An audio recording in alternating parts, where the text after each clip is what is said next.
Excuse me. Yes. My name's Ira. I'm with Hi, my Ira, how are you? town's public access channel. Which one? Up in Vermont, Montpelier. Oh, okay. So I, do some independent journalism, and I was wondering if I could ask you some questions. I suppose that's acceptable. All right, as long as you accept. So, to start off, could you tell me your name? My name is Vermin Supreme. I'm from the internet. You're from the internet? Yes, and I've come here today to just see what real life was like for a bit. It's pretty crazy, let me tell you. So what did you see? I mean, you saw real life. What did it look like? Well, very nice. I'm very inspired that so many people came together in unity against hate and bigotry and neo-Nazism and KKKism and ethno-nationalism and all the other fucking crap. So that's really good. I was scheduled to be a speaker up at the event there, but I was going to use that opportunity to tell them all to fuck off anyway, because I thought it would be closer to them. So I think my takeaway is that the United States Constitution, First Amendment, states that peaceable assembly is only allowed until it's no longer peaceable. And number two, that fighting words are not protected free speech. Those two things. And then we got to figure out what's in between there. Okay. So, the idea of the white nationalists, white supremacists, whatever you want to call them, instigating, the responsibility falls on them if they are the instigators. Through language, once again, I suppose there's discussions to have and points to be made that some things are so abhorrently offensive that they are in essence fighting words. On the other hand, I believe the First Amendment is important. On the other hand, I can agree that maybe they don't deserve any platforms whatsoever. So there's these things. There's some gray areas. I guess there is.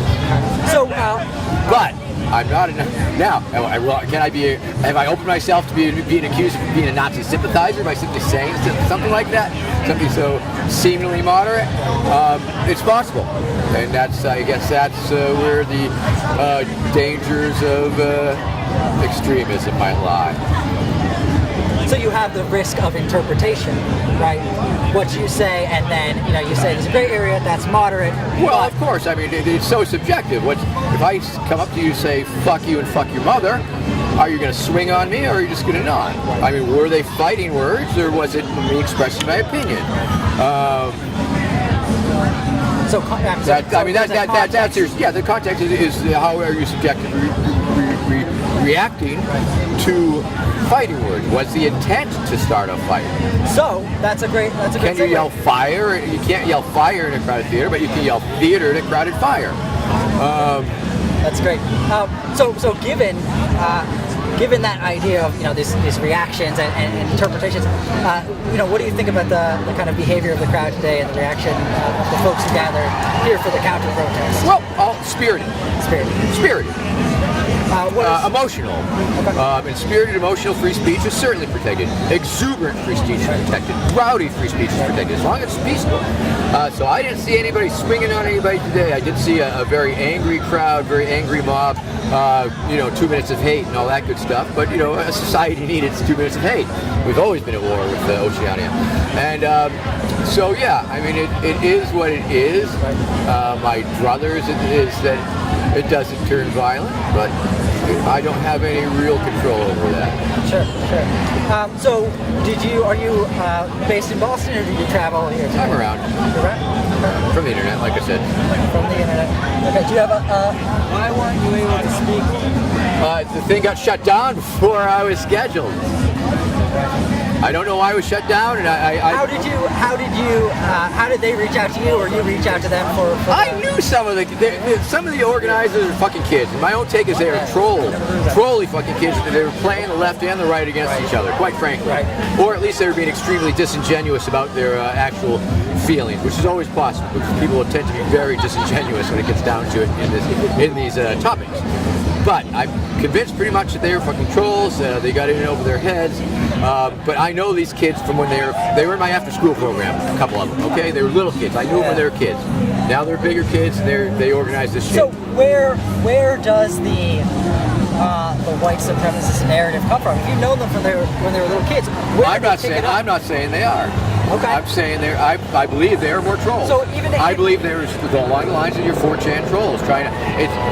In trolling with racial and religious and bigotry and racism, it's too fucking easy. And a lot of people use it because they're trolls, because they want to get attention on the internet. They want to get an emotional response. What easier way to get an emotional response than to say something that you know the other person's going to be abhorrent and pick a fight with them? So that a lot of the presence online is that.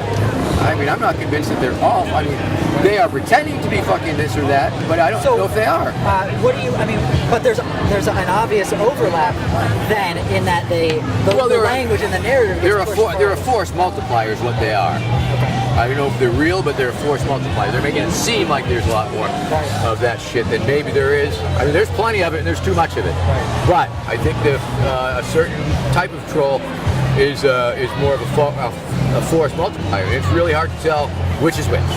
So do you think they were trolls or Nazis in Charlottesville? I think they were flat out Nazis and white supremacists in fucking Charlottesville, from what I hear, from what I see. I'm not giving them a pass on that one. No, I'm always speaking to this one specifically, and I can't speak about all the organizers. But there is a. My friend Rod Weber did an interview with one of the organizers. I suggest you check that out, and you get a feel that they're just fucking kids. They don't know shit from Shinola. That's all. I hope people will grow out of it. So I'll also ask you one more question, which is that if these people are trolls, like you're saying, and you're from the internet, do you know how to deal with trolls? Either don't feed them or feed them until they explode. That's it. All right. Perfect. Thank you so much. Over now. Thank you. Nice to talk to you.